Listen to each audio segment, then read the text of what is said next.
tempat biasa ku berbagi rasa, suka duka tinggi bersama, di gang gelap di balik ramainya Jogja.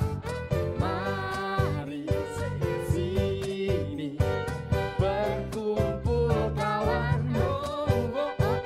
dansa, dansa sambil tertawa. Bila kau datang dari selatan, langsung saja menuju Gondomana.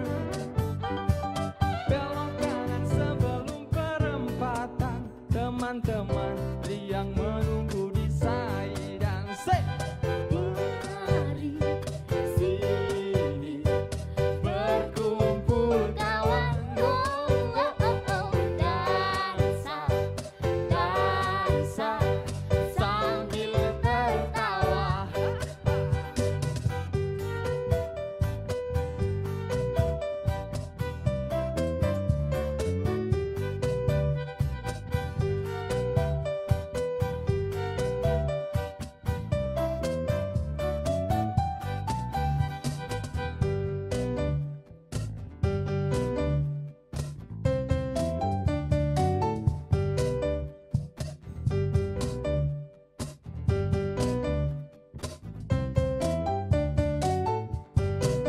Udah kau takut pada gelap malam, bulan dan bintang semuanya teman. Tembok tua, tikus-tikus liar, ini langkah kita menembus malam. Mari sini berkumpul kawan, dansa, dansa sambil tertawa. Di Saidan, di jalanan, angkat sekali lagi gelasmu kawan. Di Saidan, di jalanan, tuangkan air kedamaian. Di Saidan, di jalanan, angkat sekali lagi gelasmu kawan. Di Saidan, di jalanan, tuangkan air kedamaian. Sikat.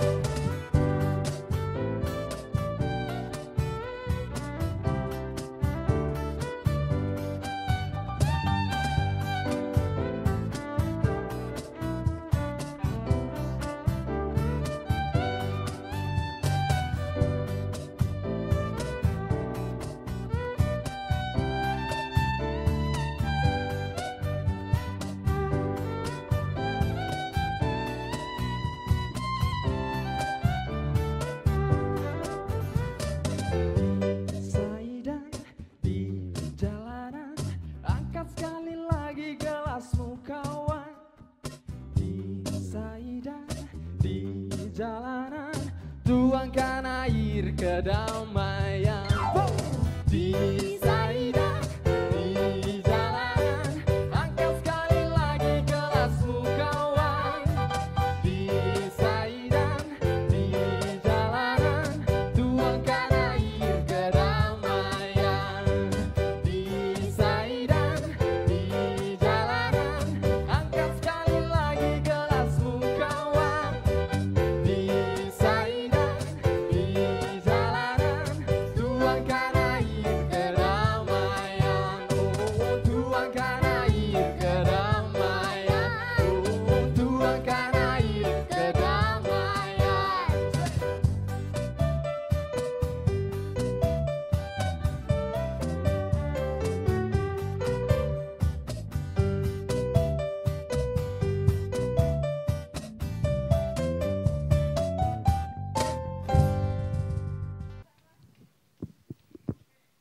Salam istimewa. Sahabat istimewa, Jogja tidak hanya dikenal sebagai kota pendidikan, kota sepeda, kota pariwisata, atau kota relawan. Tetapi yang tidak kalah pentingnya, Jogja juga dikenal sebagai kota perjuangan. Jauh sebelum NKRI berdiri, Yogyakarta sudah eksis sejak tahun 1755. Karena kecintaan Sri Sultan Hamengkubuwono ke-9 terhadap NKRI, maka dengan sukarela Yogyakarta mau bergabung dengan Negara Kesatuan Republik Indonesia. Dan sejak saat itulah Jogja mendapatkan predikat sebagai daerah istimewa. Dan itu tertuang di dalam Undang-Undang Nomor 3 tahun 1950. Mungkin sejarah itu sudah banyak dilupakan orang. Nah, untuk membuka kembali ingatan kita terhadap sejarah itu, di studio sudah hadir beberapa narasumber yang akan membahas perjuangan Sri Sultan beserta rakyat Yogyakarta dalam perjuangannya menegakkan kembali kemerdekaan Republik Indonesia. Seperti apa dialognya? Kita ikuti bersama yang akan dipandu oleh Mas Agung Murhanjanto. Selamat mengikuti.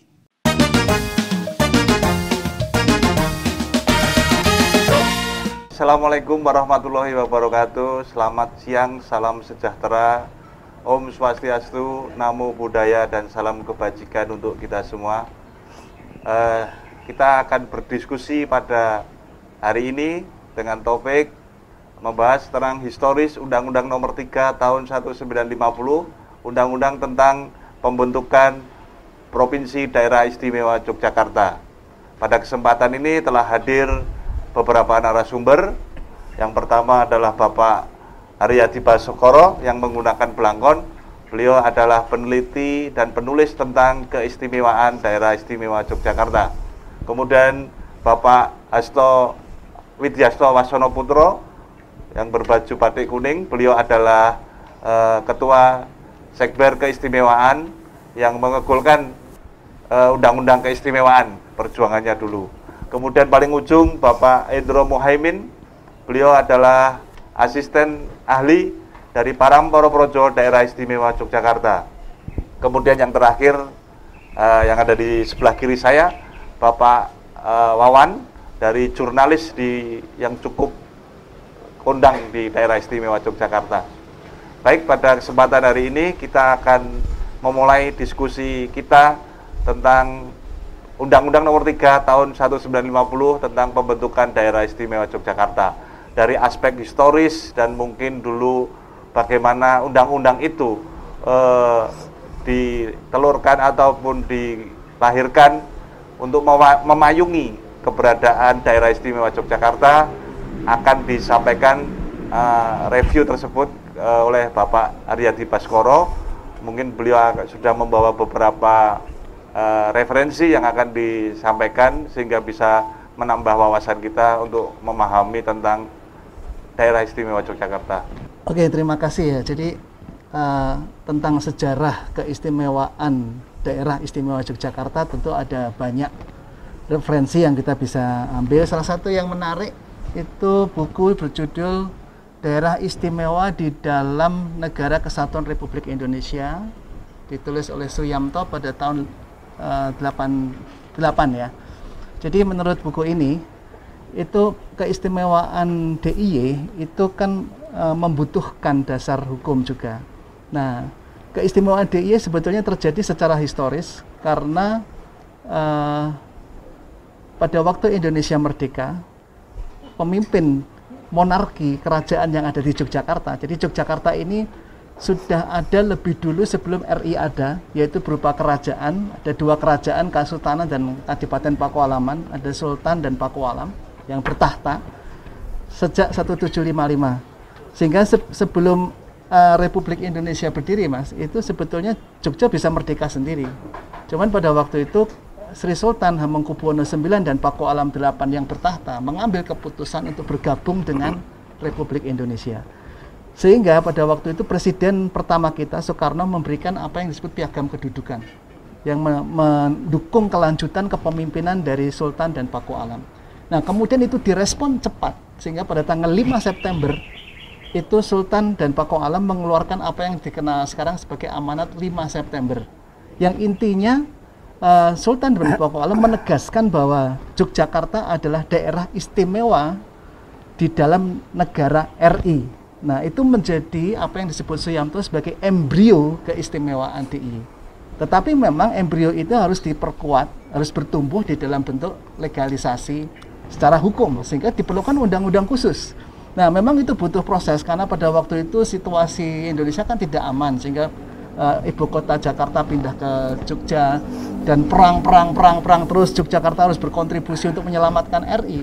Tetapi pada tahun 48 ada Undang-Undang Nomor 22 tahun 48 yang itu undang-undang tentang pemerintahan daerah yang mengamanatkan supaya lekas dibentuk undang-undang khusus tentang keistimewaan DIY. Itu tahun 48, Undang-Undang Nomor 22 tahun 48. Nah, tetapi baru kemudian karena Indonesia membutuhkan waktu juga sampai pengakuan kedaulatan, sampai Belanda mundur, kemudian baru kembali ini, 2012. Baru tahun 50 muncul Undang-Undang Nomor 3 tahun 50 tentang pembentukan daerah istimewa. Itu bersamaan dengan provinsi lainnya atau khususnya DIY saja?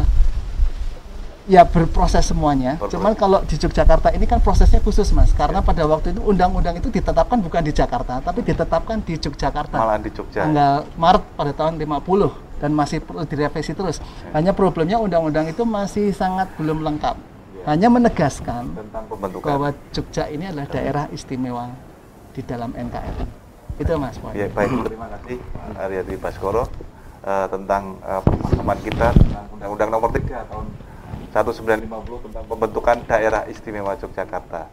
Dan untuk aspek kekinian, karena sudah rentang waktu sekian puluh tahun dari tahun 50, sekarang sudah tahun 2021, mungkin Pak Widyasto Wasono Putro bisa mereview tentang aspek-aspek keistimewaan DIY untuk masa yang akan datang, mungkin tujuan dan arah dari keistimewaan ini, apakah dulu cita-cita yang ada dalam undang-undang itu, kemudian dengan realitas sekarang apakah sudah relevan atau belum, kalau belum, hal-hal apa yang masih perlu ada penekanan sehingga lebih bisa kita mencapai tujuan dibentuknya undang-undang tersebut.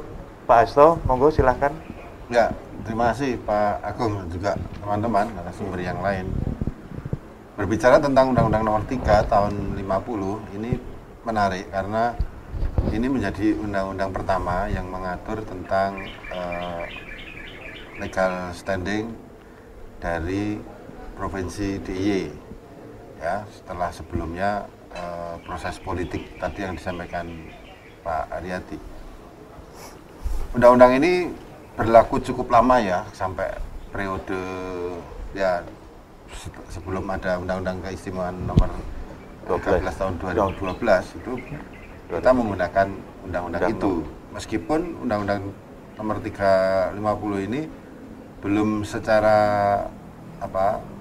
terang benderang ini mengatur tentang hal-hal yang menyangkut kepemimpinan di DIY. Baru kemudian di Undang-Undang Nomor 13 tahun 2012 yang kita kenal sebagai Undang-Undang Keistimewaan, di situ lebih jelas lagi bahwa Sultan dan Paku Alam bertahta itu ya otomatis atau ex officio sebagai gubernur dan wakil gubernur. Nah, ini Undang-Undang Keistimewaan itu memiliki kepastian politik ya, setelah sebelumnya setiap kali, apalagi pasca masa dalam ke-9 itu ada masa 10 tahun ya yang gubernur DIY ini kosong, hanya dijabat oleh pelaksana tugas PA 8 waktu itu. Nah, itu kan menunjukkan sebenarnya Undang-Undang 50 ini juga memiliki banyak kelemahan. Selain juga mungkin faktor politik ya, waktu itu Pak Harto atau Orde Baru tidak secara cepat memberikan kepastian politik kepada DIY. Baru setelah gerakan reformasi yang melengsarkan Orde Baru tahun 98 pada bulan Mei, pada bulan Agustus itu muncul gerakan rakyat, sidang rakyat yang kemudian mengukuhkan Sri Sultan Hamengkubuwono X sebagai gubernur dan wakilnya Sri Paduka Pakualam ke-8. Dan agak unik juga setelah peristiwa penobatan rakyat itu, beberapa bulan kemudian Sri Paduka Pakualam 8 surut. Jadi ini semacam transisi ya. Macam beliau ini PA 8 ini meskipun mendampingi HP9 terus, tapi mungkin dari secara narasi kan lebih banyak diulas dalam Kaping Songo. Tapi ternyata pada di usia akhirnya beliau ini mengantarkan HP10 menjadi gubernur DIY yang dilantik rakyat dan kemudian juga diamini oleh pemerintah pusat. Nah, yang menarik saya kira dari Undang-Undang Nomor 3 Tahun 50 dan juga Undang-Undang Keistimewaan ini adalah pertanyaan yang tadi disampaikan Agung menyangkut bagaimana sih sebenarnya keistimewaan ini bisa memberikan kemanfaatan ya dan memberikan modal hukum, landasan hukum yang lebih baik bagi pembangunan di DIY. Nah, saya kira ini pertanyaan yang tidak akan pernah selesai jawabannya, karena juga masalahnya juga tambah terus. Seperti sekarang ini era pandemi, juga bagaimana harapan masyarakat yang terkait dengan politik anggaran keistimewaan itu juga bisa direfocusing ke sana. Nah, ini kan jadi satu dinamika yang ini menjadi penting. Nah, justru sekarang kembali kepada aparatur pemerintah daerah, khususnya Pemda DIY sebagai leading sektor dari semua kebijakan, ini bisa betul-betul progresif dalam mengimplementasikan tujuan, harapan, dan yang itu tertuang di dalam Undang-Undang Keistimewaan. Saya kira itu, Pak. Kalau dari aspek perundang-undangannya, 2 undang-undang itu sudah cukup atau masih ada hal-hal yang perlu ditambahkan dalam pengaturan dalam undang-undang? Ya, tentunya sebuah produk hukum itu tidak ada yang sempurna ya. Pasti itu membutuhkan revisi atau perubahan kelak di kemudian hari. Meskipun kalau kita lihat di Undang-Undang Nomor 13 Tahun 2012 tentang Undang-Undang Keistimewaan ini, hal-hal yang sifatnya substansial itu sudah terwadai. Nah, tinggal bagaimana sekarang implementasinya, ini kan yang jadi pertanyaan. Saya kira ini juga perlu dipertajam dengan turunan-turunan regulasi yang lain. Karena ada undang-undang kan mestinya ada juga peraturan pemerintah, mungkin juga ada perda-perda yang lebih menajamkan itu. Nanti saya kira menjadi PR dari teman-teman di pemerintah daerah, DIY maupun di kabupaten kota. Baik, terima kasih Pak Hasto atas ulasannya yang cukup menarik. Selanjutnya, bagaimana kita memandang Undang-Undang Nomor 3 Tahun 1950 tentang pembentukan DIY tersebut dari aspek akademis, yang akan diulas oleh Bapak Indro Muhaimin selaku asisten tenaga ahli di Parangporo Projo. Mungkin ada beberapa catatan tentang undang-undang ini, Pak Indro, monggo. Tadi sudah diulas singkat sama Mas Haryati dan Mas Hasto kaitannya dengan Undang-Undang Nomor 3 Tahun 50 ya tentang pembentukan Daerah Istimewa Yogyakarta. Memang singkatnya setelah amanat 5 September itu, gitu, setelah kontrak bagaimana situasi Republik, kemudian DIY menjadi nadi terakhir gitu ya untuk kelangsungan daripada Republik ini, maka kemudian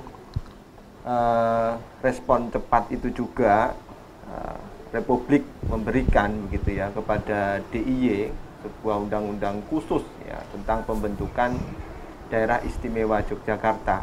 Nantinya ada daerah setingkat provinsi yang kemudian memiliki beberapa catatan khusus ya, dalam tanda kutip istimewanya itu, dari kedudukan mungkin kesediaan bergabung dengan Republik, kemudian juga aspek-aspek yang lain, misalkan asal-usul yang sering kita dengar.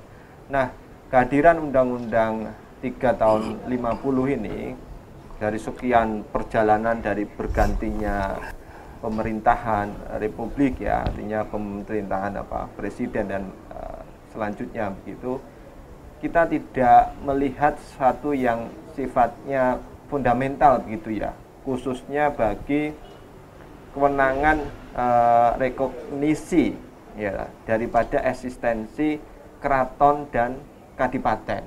Ini yang belum nampak di Undang-Undang Nomor 3 Tahun 50 itu. Artinya memang memberi kewenangan bahwa DIY adalah daerah istimewa setingkat provinsi, tapi belum pada aspek rekognisi kedua entitas keistimewaan, yakni Kasultanan dan Kadipaten. Maka kemudian di dalam perjalanannya situasi politik yang terus bergulir, bahkan setelah tahun 65 gitu, ada peristiwa yang menurut saya cukup mengharukan gitu. Ada peristiwa yang menurut saya persis seperti adanya desoekarnoisasi. Tahun 65 begitu juga terjadi di Jogja.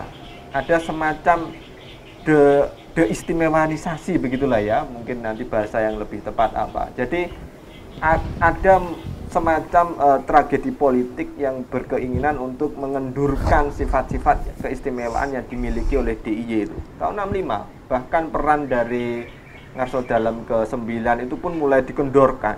Bahkan peristiwa serangan umum 1 Maret itu bahkan bukan dari beliau katakan. Kalau jenengan semua pirsani film Janur Kuning itu persis, artinya peran Ngarso Dalam ke-9 itu hilang tahun 65. Ini tragedi politik yang menurut saya ini kok ada, dan itu juga kemudian melahirkan satu dasar permulaan adanya otonomi daerah seluas-luasnya. Maka kemudian Jogja ditempatkan sama seperti provinsi yang lain, artinya nilai keistimewaan yang disandang DIY mulai dari hak asal usul sampai kemudian seperangkat yang lain, tiba-tiba kita setara dengan dalam konteks otonomi seluas-luasnya ya, seperti daerah pada umumnya. Itulah yang kemudian agak membuat kita semacam tiba-tiba daerah istimewa kemudian agak tenggelam begitu. Nah, saat itu juga ternyata kita menyimpan energi yang luar biasa. Ini juga yang kemudian orang mengatakan jangan sampai dulu yang menyelamatkan Republik aja DIY, jangan sampai peristiwa setelah 65 itu kemudian DIY hilang dan justru orang tidak akan pernah menerima atau bahkan membaca DIY itu sebagai penyelamat Republik. Ini ada desain besar sebenarnya ke sana. Tapi setelah membaca peristiwa politik, ternyata memang dua entitas rekognisi eksistensi keistimewaan DIY, yakni Kasultanan dan Kadipaten, maka kemudian diangkatlah kembali peristiwa, kemudian bacaan narasi tentang keistimewaan, sampai lahirlah Undang-Undang Keistimewaan itu, Mas Agung dan teman-teman semuanya. Maka terjawab sudah sebenarnya setelah sekian tahun kita melihat peristiwa politik yang tidak jelas setelah 65, kemudian yang lebih menjadi bahasa kita lebih menjadi problem itu kan ketika Sri Paduka ke-8 surut tadi, kemudian mau mengganti dan sebagainya. Di Undang-Undang 350 itu nggak jelas juga bunyinya gitu loh.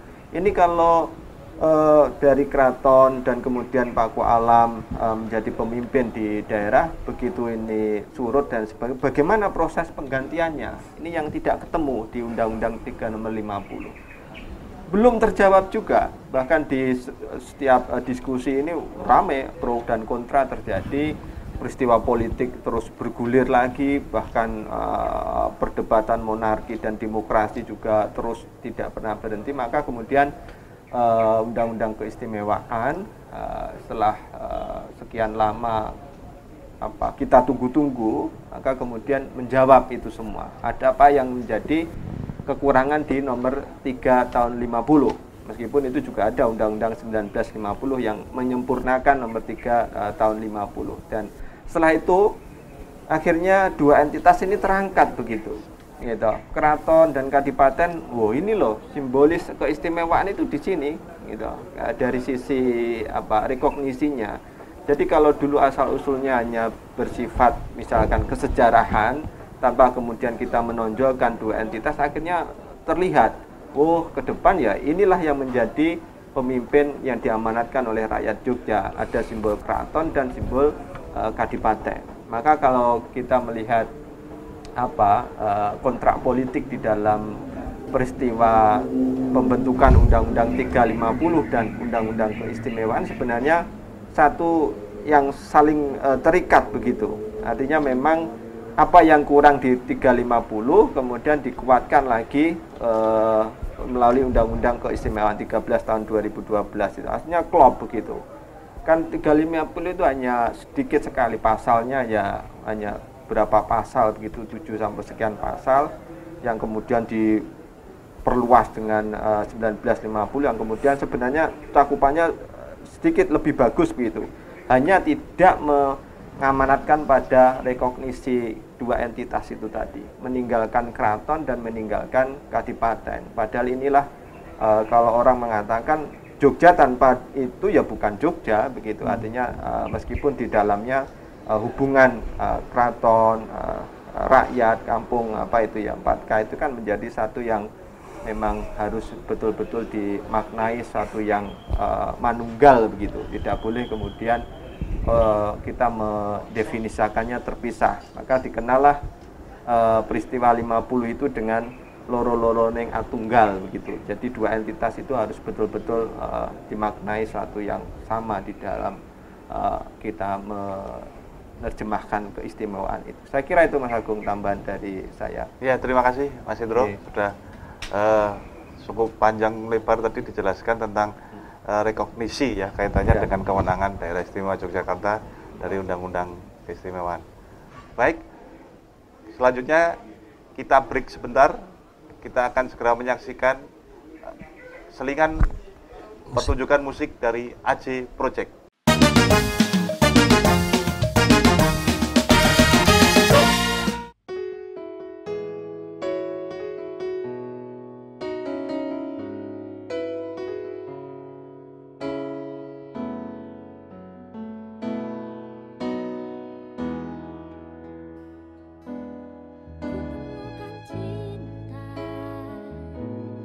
Indahnya Yogyakarta, buat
Coba kau catat, keretaku tiba pukul 4 sore.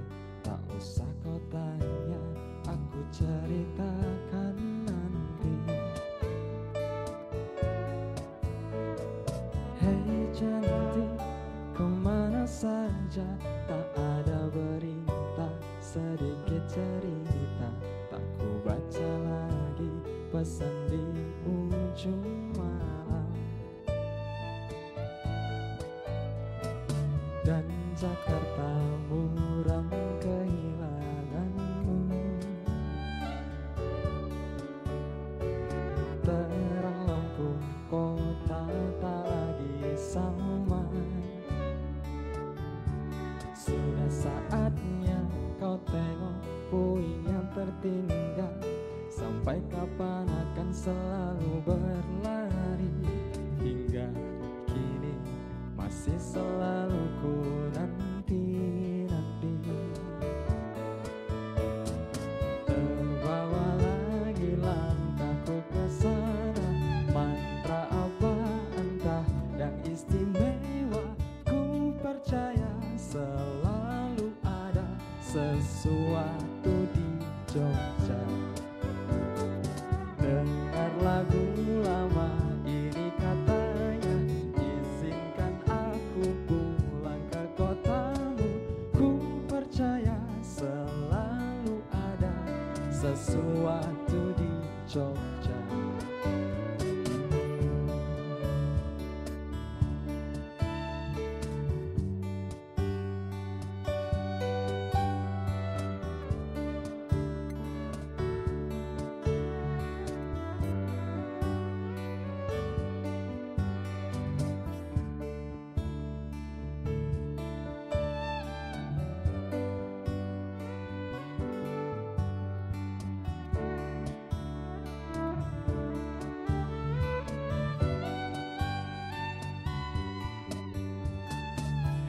Cantik, bawa aku jalan kaki saja menyusuri kota. Ceritakan semua ceritamu padaku. Ya Jakarta muram kehilanganmu. Bau wangi hujan tak lagi sama. Sudah saatnya kau jemput musik yang tertinggal. Sampai kapan aku kan bernyanyi sendiri? Hingga kini masih selalu ku nanti-nanti. Terbawa lagi langkahku ke sana. Mantra apa entah yang istimewa. Ku percaya selalu ada sesuatu di Jogja. Dengar lagu lama ini katanya, izinkan aku pulang ke kotamu. Ku percaya selalu ada sesuatu di Jogja.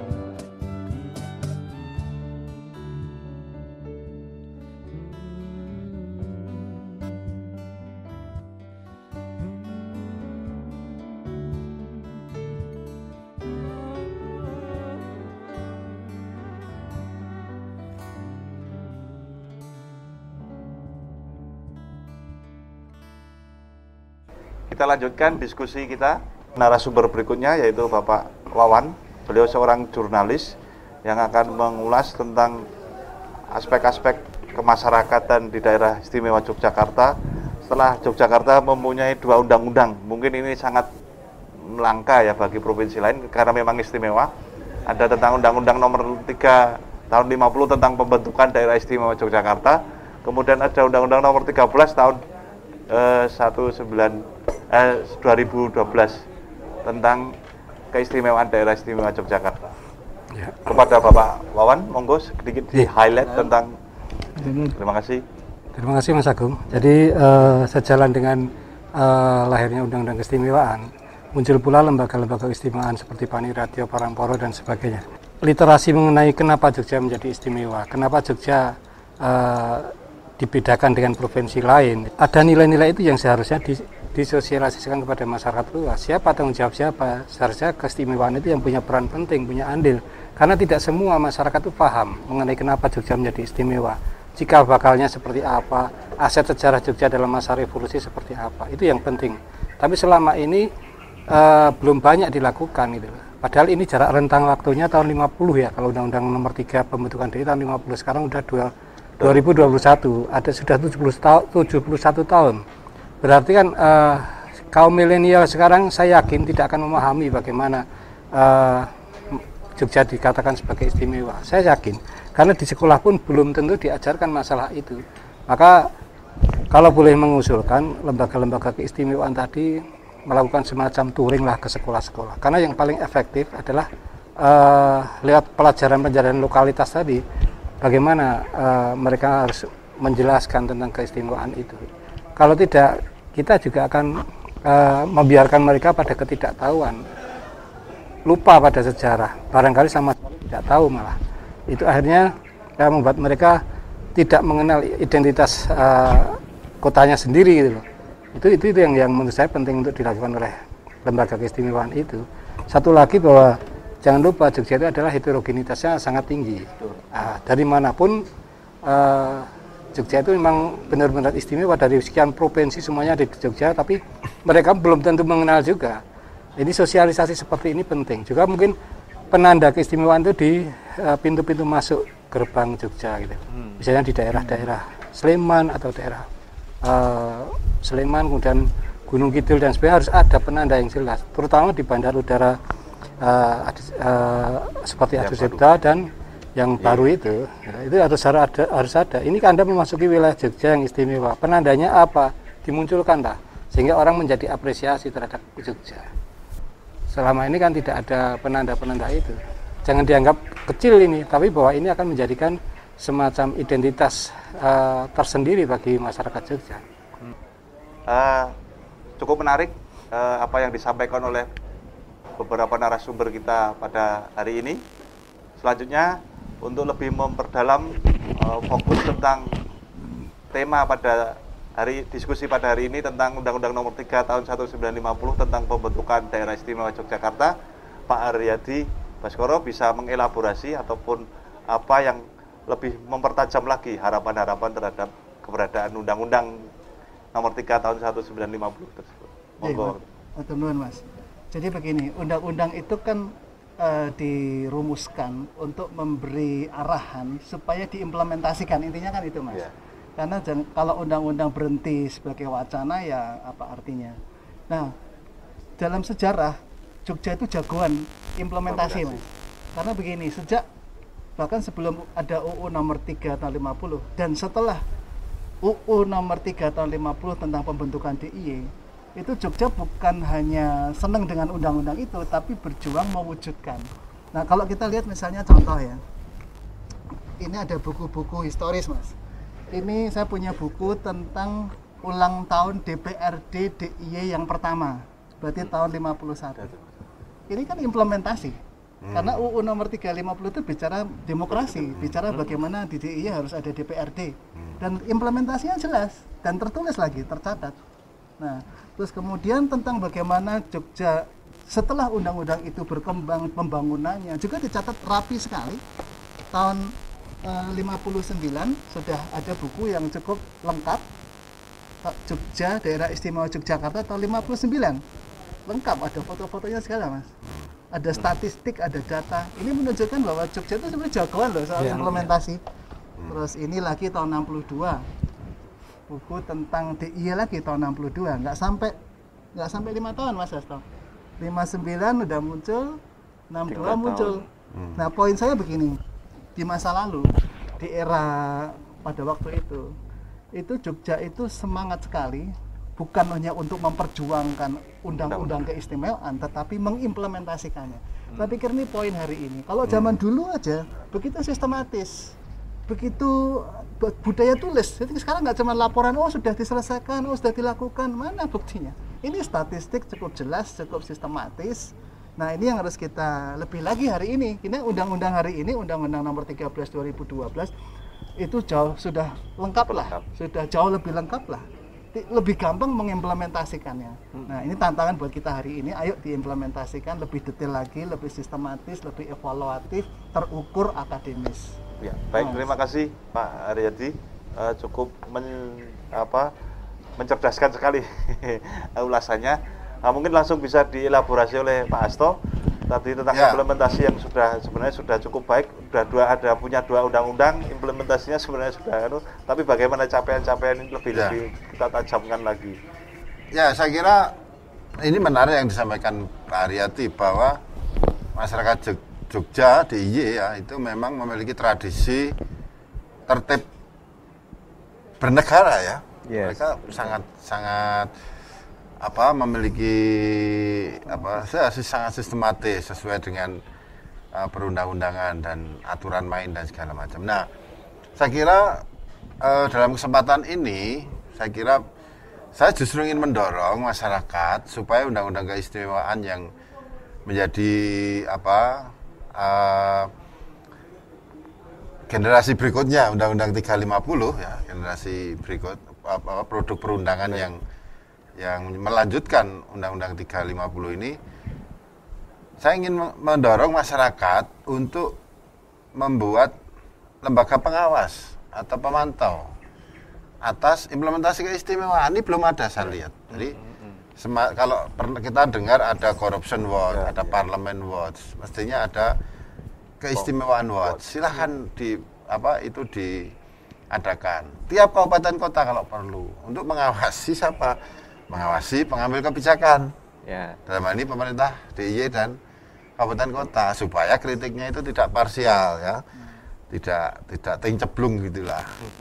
Meskipun fungsi pengawasan itu ada di Dewan juga itu, tapi nggak apa-apa masyarakat media juga selama ini juga kontrol itu. Ya. Tapi kalau ada NGO ya atau LSM atau apapun ya perhimpunan silahkan, karena kalau tidak ada yang bersikap antagonis ya atau bersikap kritis terhadap itu bahaya juga.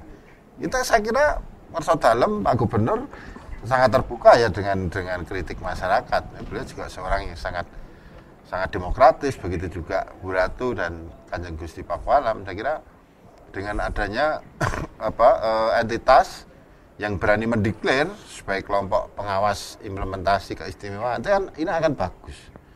Ya, sehingga ada balancing. Kalau tidak ada kritisisme, tidak ada pengawasan, nah ini bisa juga loh koleganya teman-temannya Pak Indro ini ya mungkin di zona nyaman kan, itu bisa saja seperti itu. Saya kira ini jangan sampai terjadi penyimpangan, karena bagaimanapun juga kalau kita bicara keistimewaan itu kan di situ ada anggaran itu dari mana?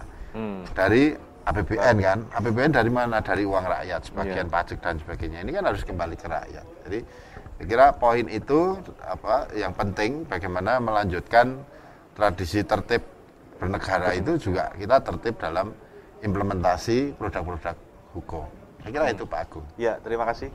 Ada hal baru dari Pak Widyasto pada hari ini, pada diskusi kita hari ini, yaitu tentang adanya keistimewaan Watch atau lembaga pengawas keistimewaan. Ini menyambung dari disampaikan oleh Pak Aryadi Baskoro tadi tentang implementasinya sudah bagus, tapi bagaimana supaya itu aspirasi masyarakat juga bisa lebih tertampung dalam implementasi tersebut, maka perlunya adanya semacam watch ataupun pengawas dari keistimewaan. Cukup menarik idenya. Mungkin bisa ditambahi oleh Pak Indro Mohaimin apa hal-hal yang sifatnya implementatif untuk masa saat ini, karena kita berbicara hari ini dari setelah ditetapkannya undang-undang keistimewaan, ada undang-undang pembentukan DIY, kemudian undang-undang keistimewaan. Mungkin hari ini apa yang perlu diimplementasikan lebih tajam lagi. Tunuhun Mas Agung. Saya kira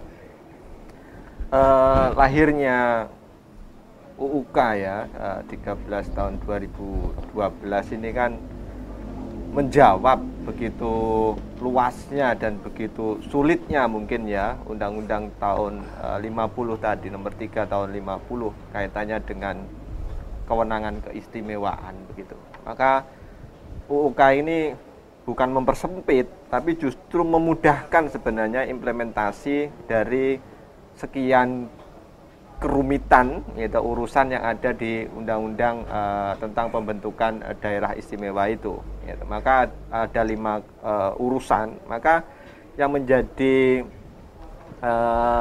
hal yang perlu digarisbawahi, kita mengingat UUK ini kan sifatnya asimetris begitu ya. Artinya DIY itu punya kewenangan yang penuh untuk mengurusi dirinya sendiri. Ya, terutama dengan 5 urusan itu tadi, yang mulai dari urusan pertama sampai urusan kelima, pertanahan, tata ruang misalkan. Maka sorotan tajam kan hari ini ke urusan kebudayaan dan urusan pertanahan. Ini yang memang mau tidak mau kita harus juga siap begitu untuk menerima tantangan yang tidak mudah. Maka dulu waktu ngarso dalem Sopo Aruh sewindu keistimewaan DIY itu kan yang membekas di ingatan saya itu 8 tahun atau sewindu keistimewaan DIY itu adalah waktunya untuk regenerasi sel-sel yang selama ini, mohon maaf nggih, mungkin mati atau kemudian hilang atau rusak, maka saatnya untuk tumbuh kembali begitu. Maka menginjak 9 tahun keistimewaan saya kira sudah waktunya begitu untuk sinergi antara kampung, keraton, kerajaan dan kemudian komunitas atau masyarakat ini menjadi satu yang energi yang luar biasa gitu loh untuk menumbuhkan nilai-nilai keistimewaan yang jauh sebelumnya sudah ada di DIY. Hanya saja gitu, zona nyaman kaitannya dengan 8 tahun seperti yang sampaikan Mas Hasto tadi, ini harus ada keseimbangan yang serius begitu. Ya, keseimbangan yang serius itu kan nggak bisa kalau munculnya dari pelaksana misalkan, ya munculnya dari masyarakat kita itu sendiri. Maka keseimbangan itu menurut saya di tahun ke-9 UUK ini adalah momentum untuk memberi keseimbangan yang sifatnya utuh itu loh, tidak parsial, tidak tercelebung dari satu dua komunitas, dari satu organisasi dan sebagainya, tapi prinsip harus kemudian bisa guyup ke semuanya. Maka kalau kita lihat jangan sampai terulang begitu. Artinya yang dulu kita sudah punya nomor 3 tahun 50 itu sifatnya masih sangat luas, kemudian dipersempit di dalam konteks pelaksanaan biar mudah dilaksanakan di UUK ini, maka kemudian turunannya harus mempermudah, artinya jangan justru mempersulit begitu Mas Agung. Artinya jangan sampai suara-suara sumbing yang hari ini muncul di masyarakat itu akan justru menjadi bumerang bagi undang-undang keistimewaan kita. Dulu kenapa undang-undang 50 itu sudah bagus, di kewenangannya diperkuat di UUK, tapi justru malah menjadi bumerang. Kenyataannya rakyat tidak dapat apapun misalkan, atau imbas dari keistimewaan itu apa? Ini yang berat. Jangan sampai itu menjadi PR besar yang tidak pernah selesai. Ketika ada orang yang bertanya, kapan saya mendapatkan hak-hak keistimewaan itu? Padahal ini yang menjadi hal yang sudah harusnya cukup selesai lah kalau kita melihat urusan itu. Saya kira sangat implementatif lah, saya kira itu Mas Agung. Terima kasih Mas Indro Muhaimin tentang elaborasinya. Selanjutnya dari Mas Wawan selaku jurnalis, bagaimana secara konkret tentang aspek pengawasan implementasi keistimewaan DIY ini lebih bisa dipertajam oleh Mas Wawan. Saya setuju dengan apa yang dikatakan Mas Hasto, bahwa ada semacam pengawas lah atau yang mengkritisi bagaimana pelaksanaan keistimewaan. Karena tadi Mas Hasto juga mengatakan bahwa Sri Sultan sangat demokratis untuk masalah itu. Dan Pak Indro tadi juga mengatakan menyinggung soal apa yang bisa didapat dari keistimewaan. Itu hal-hal yang ironis yang perlu kita tindak lanjuti ya, sampai muncul pertanyaan seperti itu. Artinya gini, bukan rahasia umum lagi bahwa undang-undang keistimewaan itu dibarengi dengan dana keistimewaan yang nilainya dari tahun ke tahun selalu meningkat. Tahun ini aja nilainya 1,3 triliun. Fantastis buat masyarakat yang saat ini sedang kelaparan, yang sedang membutuhkan biaya untuk COVID dan sebagainya. Tapi konsentrasi penggunaan dana itu sendiri masih ada, cuma ada di tiga elemen ya. Satu masalah pertanahan, kemudian masalah kebudayaan, kemudian tata ruang. Masyarakat menuntut saya berdapat apa dari dana ACE itu? Mereka tidak bisa menjawab karena memang peraturan Menteri Keuangan tidak memungkinkan untuk itu gitu. Padahal undang-undang keistimewaan adalah undang-undang gitu loh. Kenapa harus dikalahkan dengan peraturan menteri? Seharusnya kalau itu menjadi kewenangan DIY, seharusnya kan bisa kalau bahasa Jawanya dikiak-kiuk gitu loh Mas Agung. Artinya bahwa pertolongan apa, prioritas apa yang harus didulukan dalam kondisi seperti ini, misalnya dalam kondisi COVID ya, harap diperhatikan betul gitu. Paling tidak dana itu menjadi daya ungkit masyarakat gitu. Untuk bergerak, beraktivitas secara ekonomi, hanya target terakhirnya menjadi kesejahteraan masyarakat. Tapi kalau sekarang ini hanya untuk kepentingan kebudayaan yang kita tidak ngerti apakah itu bagian dari seremoni, kemudian ya kebudayaan, pelestarian dan sebagainya, atau masalah pertanahan yang untuk seharusnya mungkin bisa direm dulu lah untuk pembelian seperti itu. Kita alihkanlah, kalau misalnya memungkinkan, kita menawar pada pemerintah pusat untuk kondisi seperti ini, nilai sosialnya yang kita gerakkan, bukan kemudian membelajarkan dana ACE dengan yang maaf ya, yang kita sendiri tidak mengerti berapa nilainya dan sebagainya untuk pembelian tanah, untuk kebudayaan. Seharusnya pengawas ini yang muncul, yang bisa mengkritisi masalah itu, sehingga dia bisa menjadi jembatan antara Pemda DIY dengan masyarakat. Itu Mas Agung saya pikir. Baik, terima kasih Pak Wawan. Bapak narasumber semuanya, terima kasih waktunya yang telah bersedia hadir pada diskusi kita hari ini tentang Undang-Undang Nomor 3 Tahun 1950 tentang pembentukan Daerah Istimewa Yogyakarta. Harapannya diskusi pada hari ini bisa bermanfaat bagi kita semua, juga pada seluruh masyarakat DIY pada umumnya, dan bagaimana kita mengawal supaya amanat undang-undang tersebut bisa terimplementasikan di masyarakat dengan baik, sehingga tujuan dari diadakan undang-undang itu bisa tercapai, yaitu tentunya menciptakan masyarakat yang adil dan sejahtera. Itu harapan kita semuanya. Terima kasih. Billahi taufiq wal hidayah. Wassalamualaikum warahmatullahi wabarakatuh. Salam istimewa. Salam istimewa.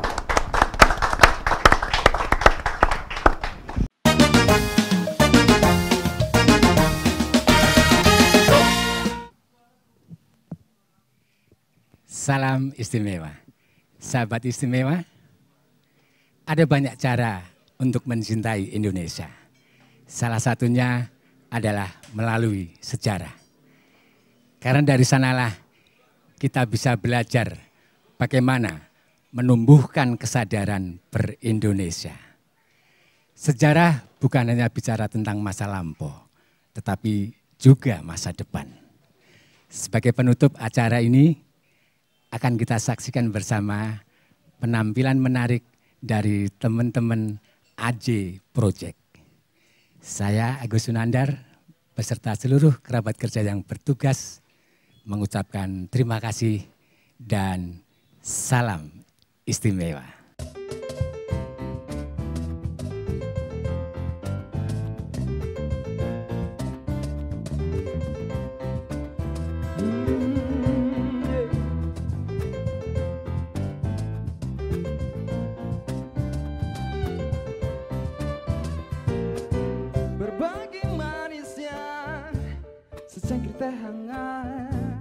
Menikmati canda dan tawa di sudut jalan, duduk dan santai, sekedar cerita bersama sahabat. Hatiku senang, hatiku nyaman. Say du-du-du-du, du-du-du-du, du-du-du-du, du-du-du-du. Oh yeah. Kali ini aku jatuh cinta, bukan pada orang, tapi pada suasana dan kota. Kenangan indah dan manis hiasi tawaku penuh canda. Hatiku senang, hatiku nyaman. Du-du-du-du, du-du-du-du, du-du-du-du, du-du-du-du. Oh yeah. Seribu kenangan dan kisah buatku ingin kembali, nikmati lagi, jatuh cinta lagi. Hari ini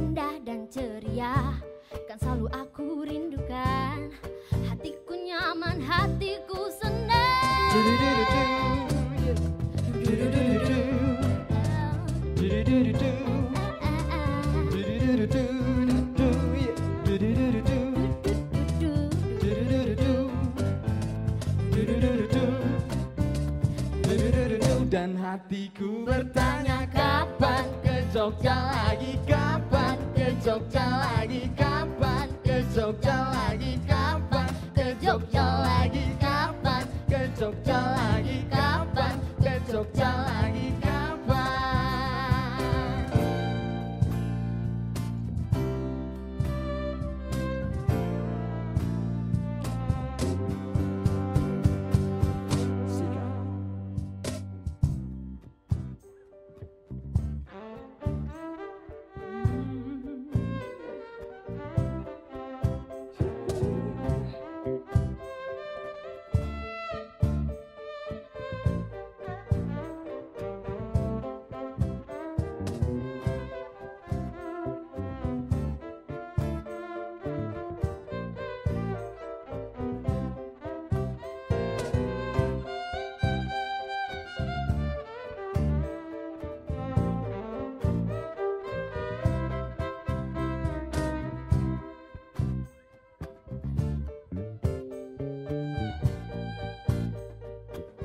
Dan hatiku bertanya kapan ke Jogja lagi, kapan ke Jogja lagi, kapan ke Jogja lagi, kapan ke Jogja lagi, kapan ke Jogja lagi, kapan ke Jogja lagi, kapan ke Jogja lagi.